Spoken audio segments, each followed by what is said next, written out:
ఇప్పుడు అప్పుల పాలయ్యారు, జీవితాంతం అప్పుల పాలు అవుతారని ఏమైనా గ్యారంటీ ఉందా?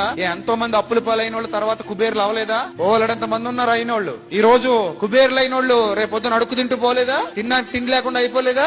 ఓలడంత మంది ఉన్నారు. అందుకే పెద్దలు అంటారు, బళ్ళు వాళ్ళు అవుతాయట, వాళ్ళేమవుతాయట, బళ్ళు అవుతాయట. పరిస్థితులు ఎప్పుడు ఒకలా ఉండవు, గుర్తుపెట్టుకోండి. చాలా మంది పరిస్థితులు ఎప్పుడు ఒకలాగే ఉంటాయనుకుని చచ్చిపోతుంటారు బుద్ధిహీనులు. వర్షాకాలానికి చూసి చచ్చిపోతే శీతాకాలం రాబోతుందన్న విషయం గుర్తుకు రావాలి నీకు. శీతాకాలంలో చలికి చచ్చిపోతారనుకుంటే ఎండాకాలం రాబోతుందన్న వాస్తవం అర్థం కావాలి నీకు. ఎండాకాలంలో వేడికి చచ్చిపోతారనుకుంటే వర్షాకాలం మరలా రాబోతుందన్న విషయం నీకు అర్థం కావాలి. లైఫ్ అనేది ఒక చక్రం, ఎప్పుడు ఒకలా ఉండదు. 9 నెలలు సంతోషంగా ఉండి 9వ నెల పూర్తయ్యేసరికి ప్రసవ వేదన అనుభవించి చచ్చిపోవాలన్నంత బాధ అనుభవించి తర్వాత పిల్లాడి కేరమనగానే అన్ని మర్చిపోయేవాడిని ఎత్తుకుని ముద్దులెట్టేసుకుని నవ్వేసుకుంటుంది తల్లి. అంటే ఈ సమస్యలు, కష్టాలు, కన్నీళ్లు వస్తాయి, పోతాయి, ఉండవు.